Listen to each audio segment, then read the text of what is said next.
Julio Schilling, muy buenos días. Buenos días, ministro Londoño. Un placer, como siempre, estar con usted y con esa gran audiencia que disfruta este programa Hora de la Verdad. Bueno, don Julio, se fue Raúl Castro, 60 años después. ¿Qué le dejó a Cuba? ¿Qué queda? ¿Ese Partido Comunista Cubano tiene poder suficiente, que no sea el poder de la fuerza bruta, pues que eso dura hoy y mañana es un desastre? ¿Qué le dejan a Cuba 60 años de esa experiencia y qué queda de un Partido Comunista Cubano sin ninguno de los Castro a bordo? Bueno, lo que deja en Cuba es un desastre, o sea, la destrucción de una república con enormes avances cuando toman el poder y América Latina pues en luto por tantas muertes a cual han aportado, por la expansión del terrorismo marxista, que no es tristemente un fenómeno del pasado, sino sigue siendo un presente. Pero es importante en esto, ministro, entender algo bien importante. O sea, el fenómeno de la duración de la dictadura Castro comunista se lo debe a un sistema. O sea, sin duda, una familia, la familia Castro, ha ejercido, o sea, la dirección y una especie de liderazgo de tipo sultánico, o sea, personalista, particularmente en la figura del difunto dictador Fidel Castro. Ahora, la prolongación y la duración en el poder se debe a muchos factores, pero hay un elemento leninista que fue tal vez el mayor aporte del malévolo Vladimir Lenin al marxismo, y eso es la estructura de partido que lo conocen como centralismo democrático, que es en efecto una postura monolítica de partido donde una vez que de manera interna y secreta se hace una elección, no hay desviación, no hay disidencia, no hay criterios contestatarios dentro de la estructura del partido. Entonces, ese fenómeno ha estado vivo siempre. Es el mismo fenómeno que persiste, por ejemplo, en Corea del Norte, en gran medida, aunque menos severo, en China comunista y Vietnam. O sea, es lo que facilita que tanto China como Vietnam hayan podido en el sector económico ampliar y liberalizar aspectos de la economía, más allá de que sigue siendo una economía planificada, pero introducir mecanismos de mercado para la subsistencia. Pero la parte política sigue siendo un Estado leninista totalmente.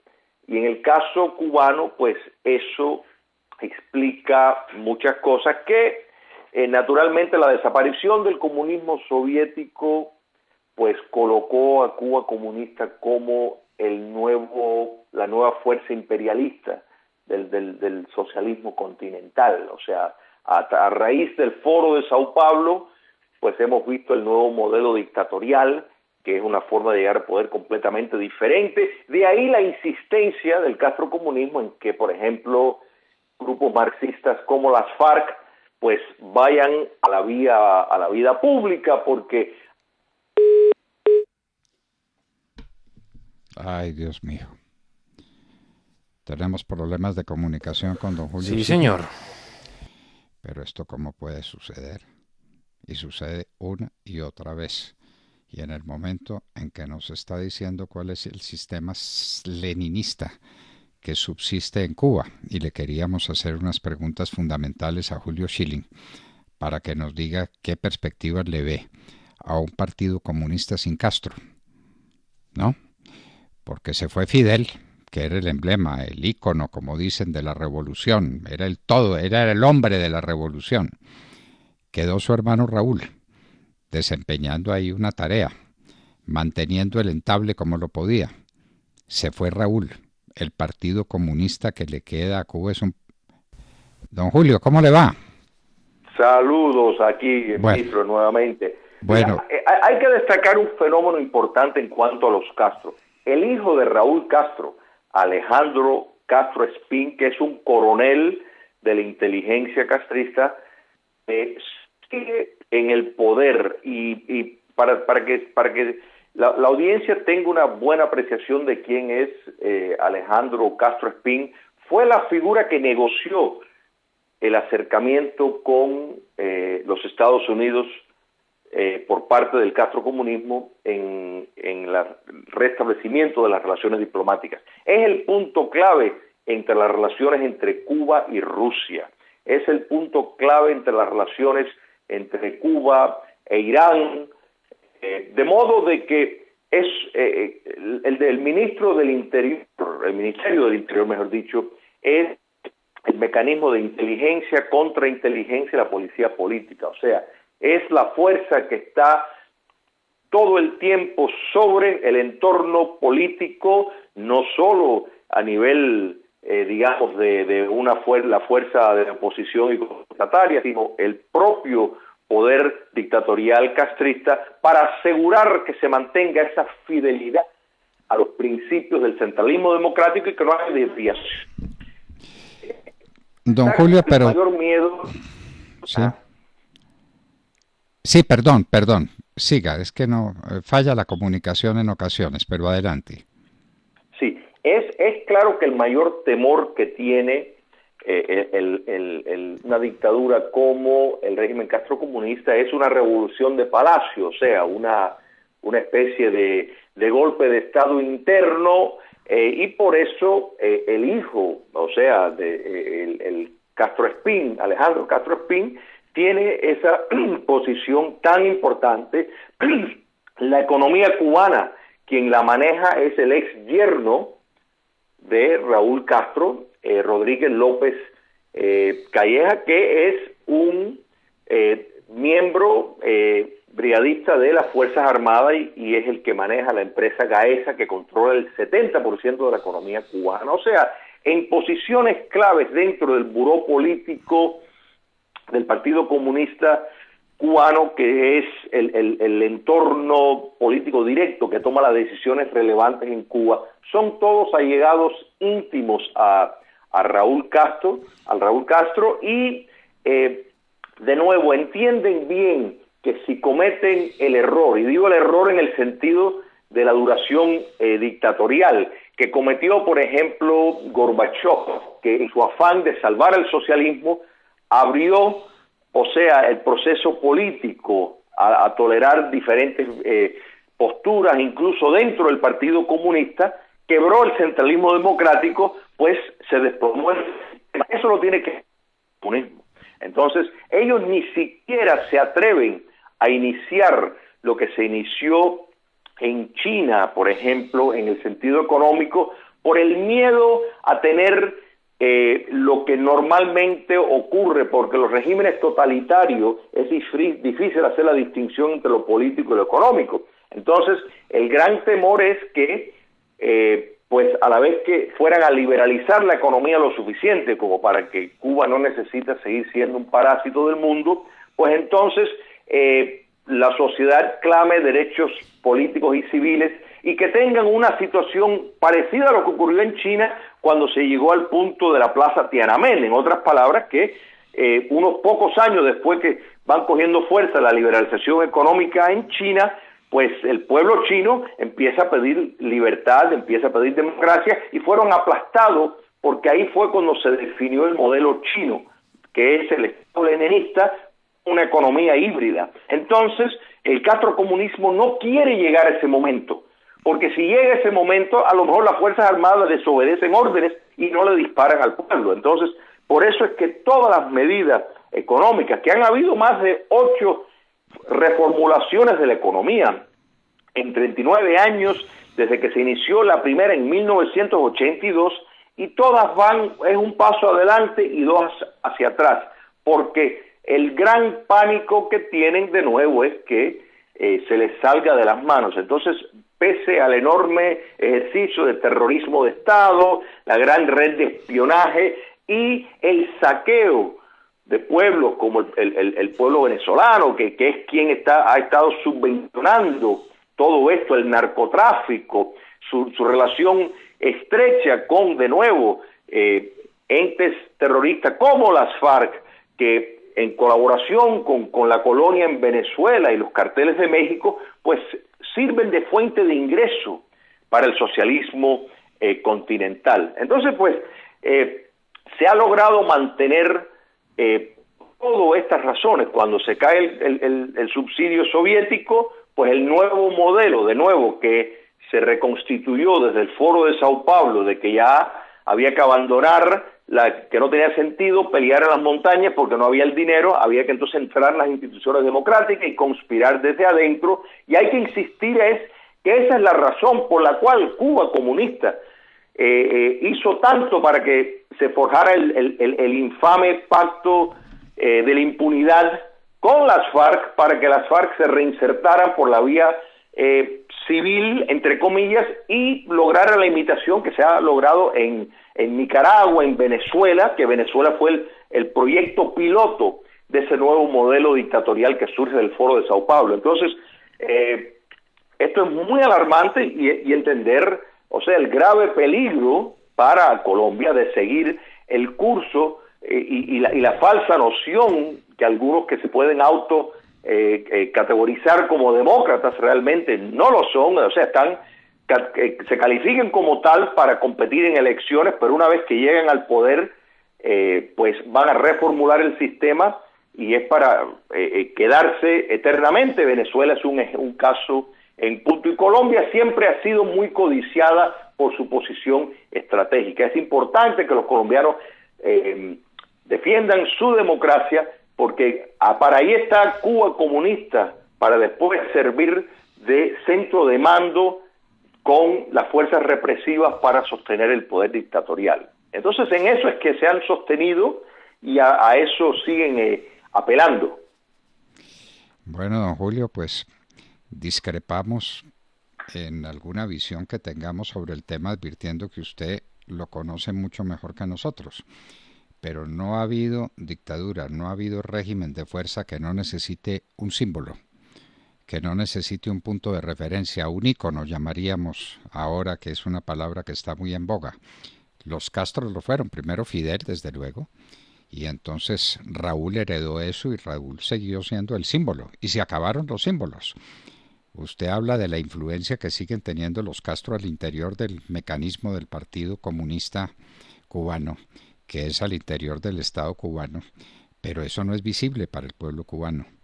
Uno se pregunta, ¿es viable el comunismo cubano como lo conocemos sin los Castro? ¿Sin ese ícono, sin ese punto de referencia? Este señor que ha sustituido a Raúl Castro representa algo para el pueblo cubano que lo siga tolerando indefinidamente. Y usted dirá, o todos dirán, el poder de la fuerza. Yo simplemente me limito a recordar una frase de Talleyrand, dicha a Napoleón cuando Napoleón se estaba apoyando demasiado en la fuerza. Con las bayonetas, Sir, se puede hacer cualquier cosa, menos sentarse en ellas. Entonces, estos tipos están sentados en las bayonetas. ¿Eso va a resistir? Ese es el gran interrogante que surge, don Julio. ¿Pueden seguir sentados en las bayonetas indefinidamente con un pueblo arruinado, quebrado, que no tiene más que esperar una cartilla de racionamiento cada vez más estrecha, que no tiene libertad de expresión, que no tiene libertad de hacer un partido político, que está temiendo siempre que lo manden a una cárcel infame? ¿Eso va a resistir sin los Castro? Bueno, ese es el tema, don Julio. No, fíjese, lo que no quiero, o sea, dejar una nota de todo pesimista, o sea, mi obligación de realmente describir el triste éxito de la duración es por el apego a un modo de operar que se nutre. Sin lugar a dudas las figuras tienen un impacto, pero el comunismo, que no cayó con la Unión Soviética, sino tuvo una mutación, sigue vivo y sigue siendo una fuente de racionalización. Ahora, eso no quita, y sin lugar a duda, o sea, el terrorismo de Estado tiene un límite en cuanto a lo que representa, por ejemplo, un pueblo cuando se pone en pie. Y la crisis actual económica en Cuba no se ha visto desde que dejaron de llegar la financiación soviética. La producción de azúcar, para darles un ejemplo, en Cuba está inferior a la que fue en el año 1894. Y menciono azúcar porque Cuba durante un buen tiempo fue la mayor productora de azúcar en el mundo y sin embargo está en niveles de cuando era aún colonia española. Entonces, realmente la situación es apremiante y las entradas de dinero al régimen por el narcotráfico, por el arrendamiento de personas, le trae divisas, pero no lo suficiente para preservar ese sistema. Y esas enormes contradicciones, sin lugar a dudas, estamos viendo un gran descontento expresado en el pulso popular.